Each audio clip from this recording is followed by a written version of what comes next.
Hello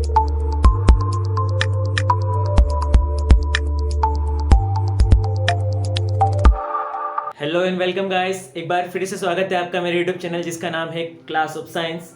मैं हूं कन्हैया पवार और इस बार मैं इंग्लिश मीडियम के लिए एक आईएमपी टॉपिक लेकर आया हूं जिसका नाम है रिफ्लेक्शन ऑफ लाइट।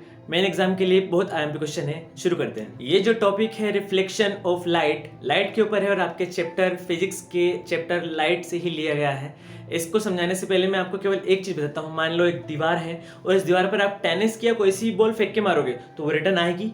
उसी तरीके से ये होता है कि जब भी कोई शाइनिंग सरफेस होती है उसके ऊपर कभी भी लाइट थ्रो होती है तो वो जो लाइट है टकरा कर फिर से लौट आती है। इसी को हम रिफ्लेक्शन ऑफ लाइट कहते हैं। अब आपके बुक के अकॉर्डिंग जो आपको एग्जाम में लिखना है वो बता देता हूँ। The process of sending back of light after hitting any shining surface is called reflection of light. यानी कि लाइट आती है, किसी शाइनिंग सरफेस से टकराती है और वापस उसी मीडियम में यानी कि वापस एयर में लौट जाती है, रिटर्न हो जाती है। इस प्रोसेस को ही रिफ्लेक्शन ऑफ लाइट कहते हैं। अब मैं आपको डायग्राम से समझाता हूँ।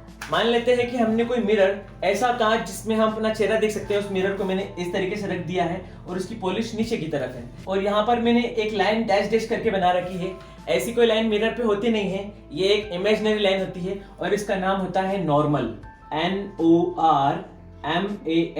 It is an imaginary line जो हमको आंसर को अच्छे से समझने में हेल्प करती है। अब होता क्या है, देखो इस तरफ से मैं अगर कोई लाइट रे को लाता हूँ, एक लाइट रे आती है और इस तरीके से इस मिरर की सरफेस पर टकरा जाती है। तो टकराने के बाद वो यहाँ पर टकराने के बाद फिर से इस डायरेक्शन में निकल जाएगी। यानी कि लाइट रे आई, एक शाइनिंग सरफेस से टकरा गई और टकराने के बाद उसी मीडियम में यानी कि एयर में रिटर्न हो गई और इसी प्रोसेस को हम बोलते हैं रिफ्लेक्शन ऑफ लाइट। अब आपको इसके नाम याद रखना है, डायग्राम में क्या क्या नाम होते हैं। आने वाली लाइट रे को बोलते हैं हम इंसिडेंट रे। इंसिडेंट रे याद रखिए, आने वाली लाइट रे को बोलते हैं इंसिडेंट रे। बीच वाली लाइन का नाम हमने पहले ही याद कर लिया है, उसे नॉर्मल कहते हैं। और जाने वाली जो टकराने के बाद वापस जा रही है उसे हम बोलते हैं रिफ्लेक्टेड रे। Reflected ray. अब आते हैं हम नॉर्मल पे कि नॉर्मल की हमें जरूरत क्यों पड़ी थी। हर एक लाइट रे किसी एंगल के साथ आती है और टकराने के बाद किसी एंगल के साथ निकलती है, तो एंगल बनाने में हेल्प करता है हमें नॉर्मल। देखो इंसिडेंट रे जब नॉर्मल के साथ कोई एंगल बनाती है तो उसे हम बोलते हैं एंगल ऑफ इंसिडेंस, उसे हम आई से डिनोट करेंगे। और जो रिफ्लेक्टेड रे जो निकल चुकी है वो जो नॉर्मल के साथ जो एंगल बनाती है उसे हम एंगल ऑफ रिफ्लेक्शन कहते हैं और आर से डिनोट करते हैं। और ये आपका रिफ्लेक्शन ऑफ लाइट की डेफिनेशन भी कंप्लीट हो गई और आपका डायग्राम भी कंप्लीट हो चुका है। पिछले 1 से 2 मिनट में हमने देखा कि रिफ्लेक्शन होता क्या है, फिर हमने डायग्राम से देख लिया कि क्या होता है। और इसके बाद आपको क्या करना है कि आपको अगर एग्जाम में लिखना है तो आप उसकी थ्योरी लिखिए, फिर डायग्राम बनाइए और डायग्राम के बाद डायग्राम की थोड़ी सी जानकारी दे सकते हैं। तो हम डायग्राम की जानकारी किस तरीके से लिखते हैं एक बार फिर से देख लेते हैं। ए और बी जो है ये पॉइंट, ये हमने पहले ही बताया था, यह मिरर है। तो हम ऐसा लिख सकते हैं कि ए बी जो है मिरर है। अब हम इसमें थोड़ा सा और नेमिंग कर लेते हैं। इस पॉइंट को नाम देते हैं O, इस पॉइंट को नाम देते हैं X और इस पॉइंट को नाम देते हैं Y। क्या यूज है अब समझ में आएगा। X और O जो है, X से लेके O तक की जो लाइन है उस लाइन का नाम होगा इंसिडेंट रे। इंसिडेंट रे, आने वाली किरण को ही इंसिडेंट रे कहते हैं और जाने वाली को बोलते हैं रिफ्लेक्टेड रे। उसका नाम देख लो, O से लेके Y तक है तो हम लिख देते हैं OY। इस लाइन का नाम होगा रिफ्लेक्टेड रे। और लास्टली हम हमारी इमेजिनरी लाइन का नाम भी लिख देते हैं। देखो डायग्राम में O से लेके M तक की जो लाइन बन रही है उसे हम लिख सकते हैं नॉर्मल, क्योंकि उसको नॉर्मल ही कहते हैं, वो एक इमेजिनरी लाइन है। तो यहाँ आपकी डेफिनेशन और इसका डायग्राम कंप्लीट हो गया है। इसके बाद एक छोटा सा आईएमपी टॉपिक बचता है इसमें, जिसको हम कहते हैं लॉज ऑफ रिफ्लेक्शन, कि रिफ्लेक्शन होने के क्या क्या नियम होते हैं, उनके बिना रिफ्लेक्शन अधूरा होता है।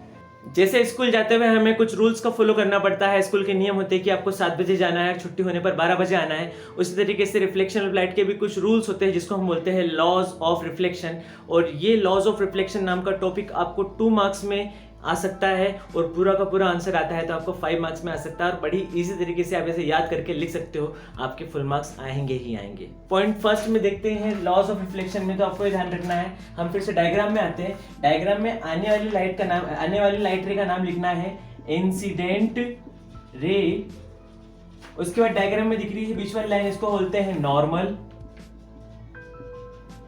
और जाने वाली का नाम लिखना है आपको रिफ्लेक्टेड रे। ये 3 नाम हमने इसलिए लिखे हैं कि पहला रूल यही कहता है कि इंसिडेंट रे, नॉर्मल और जाने वाली रिफ्लेक्टेड रे तीनों के तीनों एक ही प्लेन में और एक ही पॉइंट में होती है। देखो डायग्राम में दिखाया था हमें, यहाँ पर अगर ये प्लेन मिरर रखा है, इसमें आने वाली जो लाइट रे है वो भी ओ पर टच होती है, नॉर्मल की एम ओ लाइन भी ओ पर ही टच होती है, और जाने वाली जो लाइट रे है वो भी ओ से स्टार्ट होकर ही जा रही है। यानी कि incident ray, normal and reflected ray तीनों के तीनों एक ही पॉइंट पर और एक ही प्लेन पर टच हो रही है। तो अपना यही फर्स्ट रूल है कि तीनों की तीनों एक ही प्लेन पर होगी और एक ही पॉइंट पर होगी। जो सेकंड पॉइंट है वो एकदम अजूबा है, जिसमें हम बात करते हैं एंगल ऑफ इंसिडेंस की, एंगल ऑफ रिफ्लेक्शन की, यानी कि 2 एंगल्स की बात कर रहे हैं। यहाँ पर दोनों एंगल्स जो हैं जुड़वा भाई है, यानी कि जो वैल्यू एंगल आई की होगी वही वैल्यू एंगल आर की होगी। यानी कि एंगल ऑफ इंसिडेंस अगर 30 डिग्री है तो एंगल ऑफ रिफ्लेक्शन भी 30 डिग्री होगा, एंगल ऑफ इंसिडेंस 60 डिग्री है तो एंगल ऑफ रिफ्लेक्शन भी 60 डिग्री होगा। इनकी वैल्यूज हमेशा इक्वल ही रहती है। तो अपना सेकंड होता है कि angle i always equal to angle r, और यहाँ पर हमारे रिफ्लेक्शन ऑफ लाइट के दोनों नियम कंप्लीट हो गए हैं। तो आपने क्या क्या रेडी कर लिया? The process of sending back of light is called reflection, ये आपकी डेफिनेशन हो गई। उसके बाद आपने डायग्राम देख लिया, और डायग्राम के बाद आपने लॉज ऑफ रिफ्लेक्शन देख लिया। आपका इतना बड़ा आंसर आपको इजीली याद हो गया है, और ये आंसर अगर एग्जाम में आता है तो आप इसे लिखिए और अपने फुल मार्क्स पाइए। अब बात करते हैं फुल मार्क्स की, जिसके लिए चाहिए आपको परफेक्शन।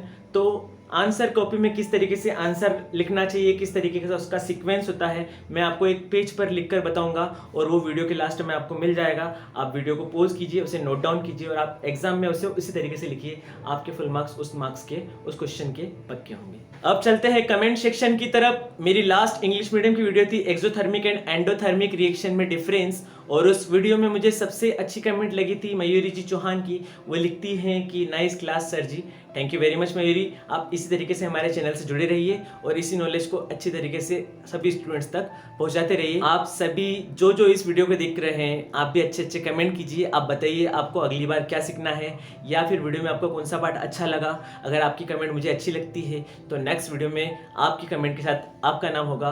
तब तक मिलते हैं नेक्स्ट वीडियो के साथ, जो आपके मेन एग्जाम के लिए ज़रूरी होगी। Thank you very much.